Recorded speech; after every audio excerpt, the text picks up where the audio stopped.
남우석 어머니들 반갑습니다. 잘들 지내시죠?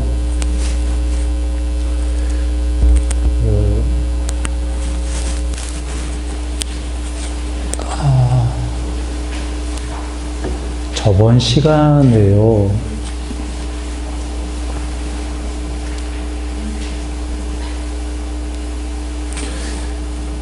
남에게 개정회 중에 계율 얘기했습니다. 계율은 경전에 말씀 부처님께서 남도 괴롭히지 말고 나도 괴롭히지 않는 거.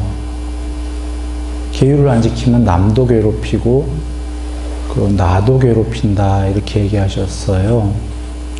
그 중에 남을 괴롭히지 않는 거를 주로 얘기 드렸습니다. 즉 남에게 피해를 주지 않는다.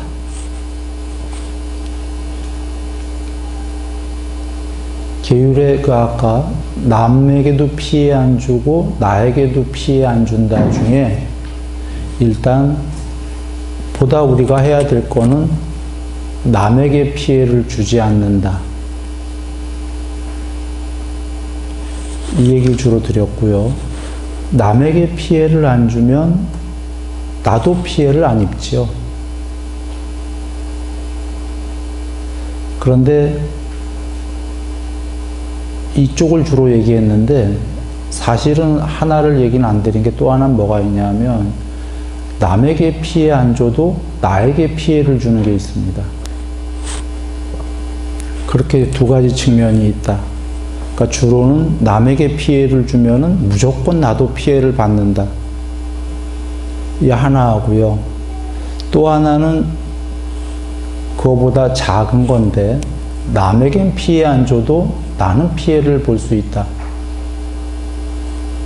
이런 거예요. 먼저 결론부터 얘기하면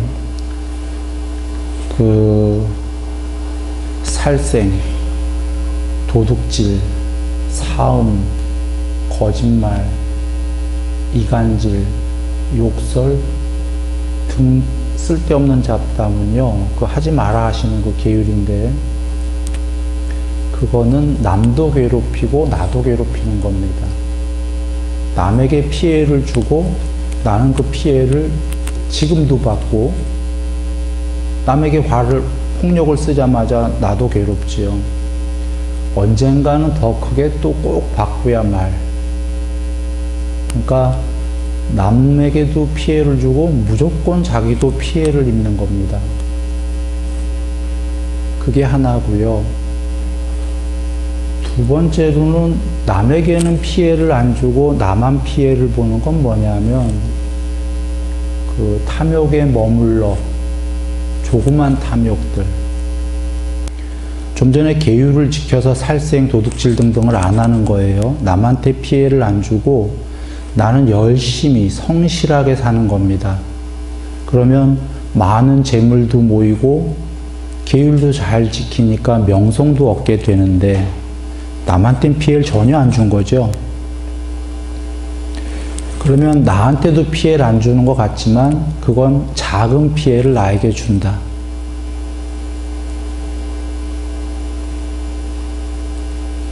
그런데 그 피해가 작기 때문에 스스로 잘 몰라요.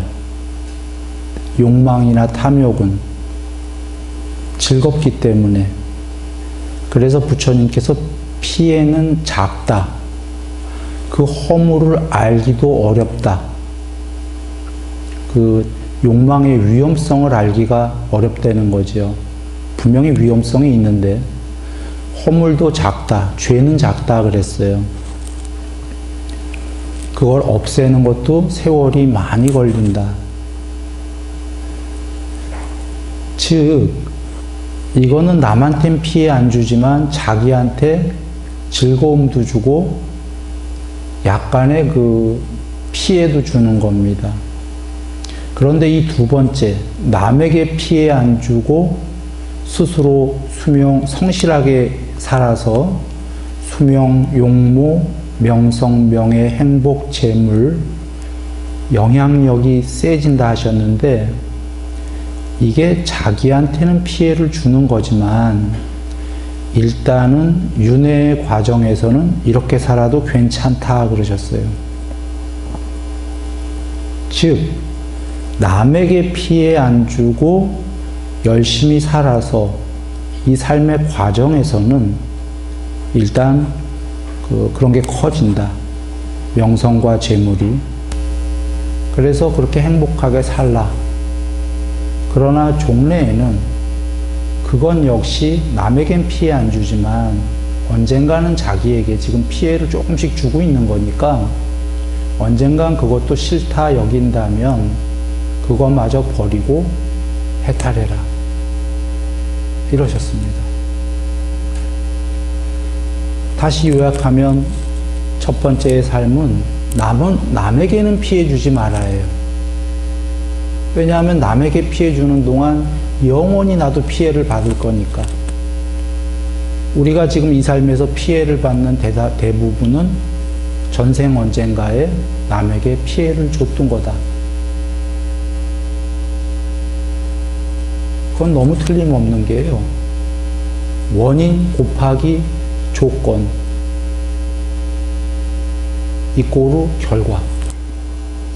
지금의 결과.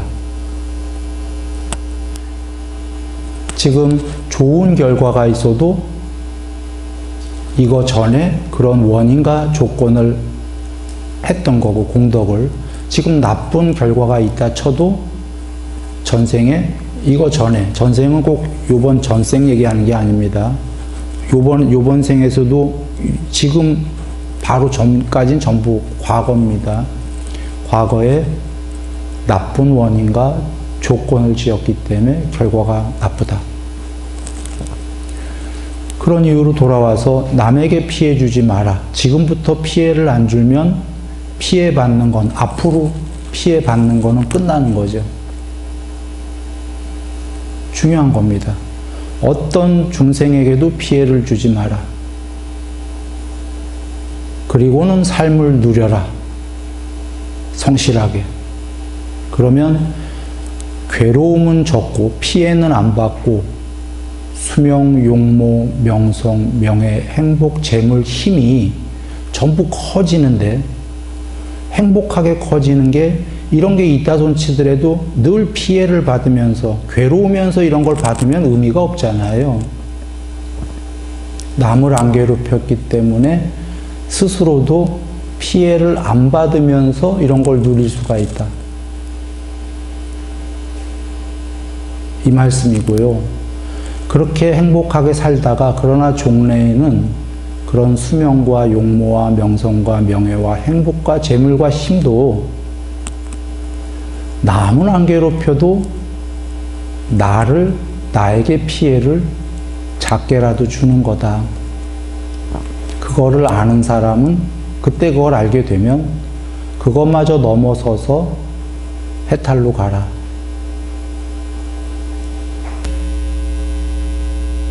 이 말씀입니다. 대다수의 우리들의 여정은 사실은 1번입니다. 남에게 피해를 안 준다를 먼저 하는 여정이죠. 그리고 나는 성실히 살아서 행복해지자. 대다수의 우리 여정이 일단은 여기에 있다. 그래 개정에 저번 시간에 얘기 드렸는데 요거를 조금 펼쳐서 8정도를 얘기 드리면 바른 견해, 바른 사유 이렇게 나가죠. 두 번째 바른 사유가 3가지가 있습니다. 감각적 욕망을 멀리 떠나겠다라는 사유, 마음에 화를 안 품겠다는 사유, 세 번째는 마음에 화를 품었다 쳐도 남에게 몸과 말로 피해는 안 주겠다라는 사유. 이 바른 사유가 3개잖아요. 이 중에 제일 실천이 쉬운 게 3번째죠. 비록 마음에는 화가 있더라도 몸으로 말로 남을 때리지 않겠다. 화가 있을 망정. 이게 사실은 세 번째가 일단 계율의 시작이죠. 피해주지 않는다. 이 세 번째로 남을 때리거나 말로 욕설이거나 괴롭히지 않겠다. 피해를 안 주겠다가 일단 실천에 제일 쉬운 거고요. 이 피해를 안 주는 게 시작이 되면 잘 사유해서 오늘부터 나는 누구에게도 피해를 안 주겠다 한다면 바른 사유, 이게 해탈을 이루는 해탈의 세 가지 요소인데 그 중에 3분의 1이 끝나는 겁니다.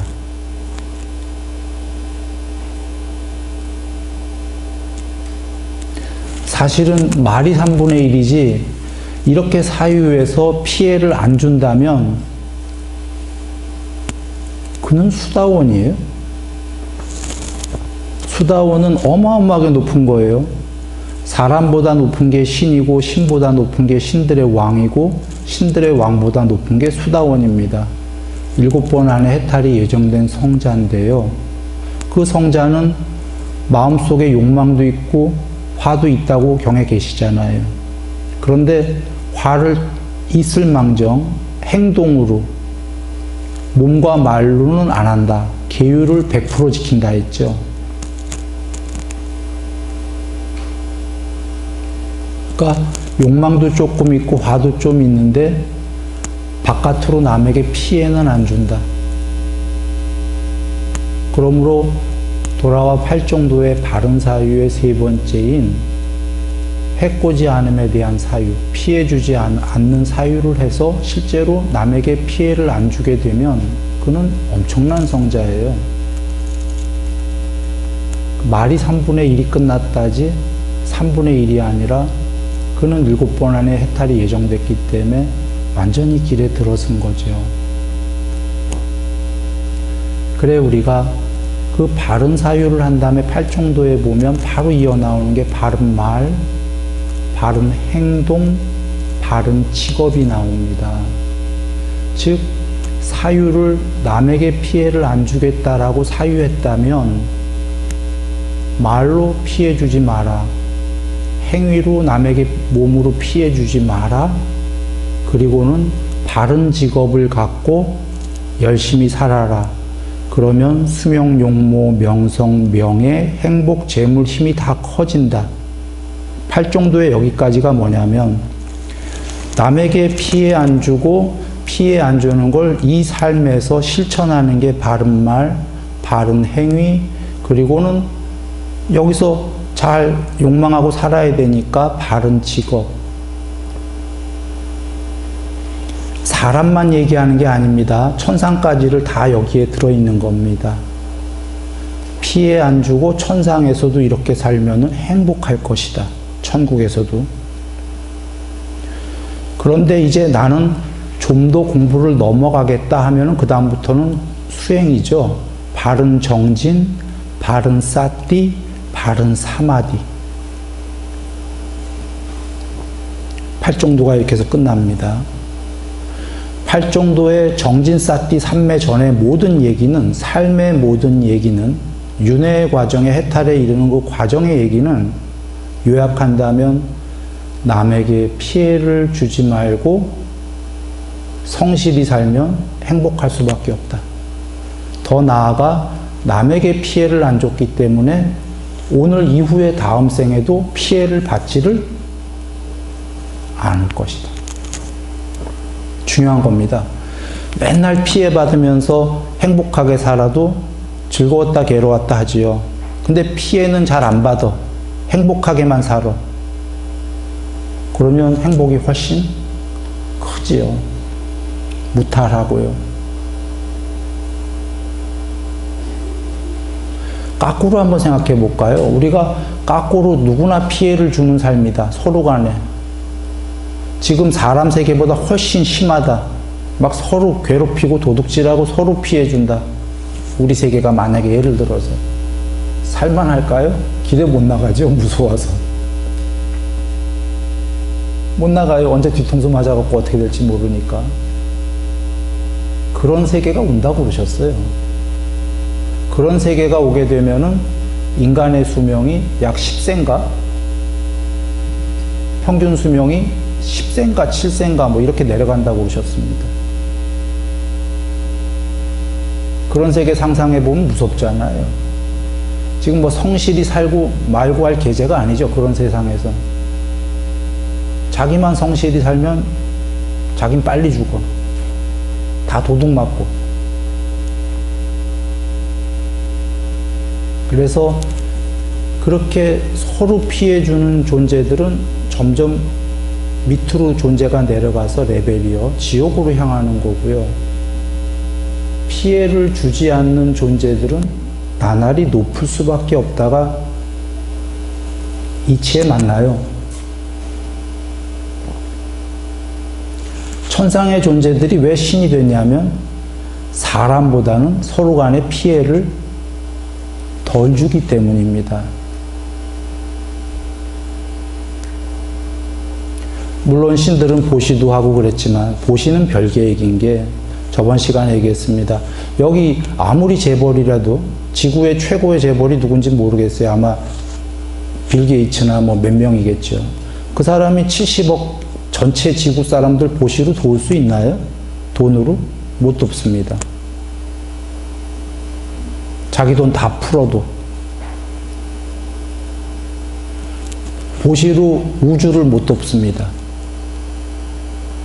그러나 보시는 중요한 게 보시는 그 보시를 조건으로 공덕이 결과가 자기가 엄청난 공덕을 받게 됩니다. 그런 용도예요. 보시가. 그러나 남에게 피해 안 주는 건 더 광범위한 게 여기 5명한테 피해 안 주고 나는 피해 안 주겠다 하면은 우주 넘어 모든 중생에게 피해를 안 주는 겁니다. 보시는 우주 넘어 모든 중생을 도울 수 없지만 피해를 안 주겠다라는 건 자기가 사유하고 계율을 지키면 온 우주 넘어까지 피해를 안 줄 수가 있죠. 이 얘기를 왜 드렸냐면 신들은 보시도 했지만 분명히 신들의 주된 종목은 남에게 피해를 덜 주겠다, 안 주겠다 한 사람들이 존재들이 신이 되고 천국에 간다.